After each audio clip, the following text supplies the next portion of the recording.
everyone, welcome to the Heath Street Minute. 1 minute of knowledge coming at you. This week we're taking it back to Woodworking 101 and we are sharpening our knowledge of saw blades. First up on our vocab lesson for today is the kerf. That is not necessarily the width of the blade, but instead it is the width of the cut that the blade will make. This is going to tell you how much material will be lost on every single cut.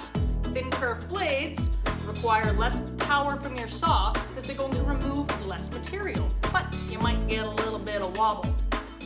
Now, next up is the gullet. That is the space in between every single tooth, right in front. That's where the chips get ejected through. Bigger gullets means bigger chips, which means you can have a faster feed rate.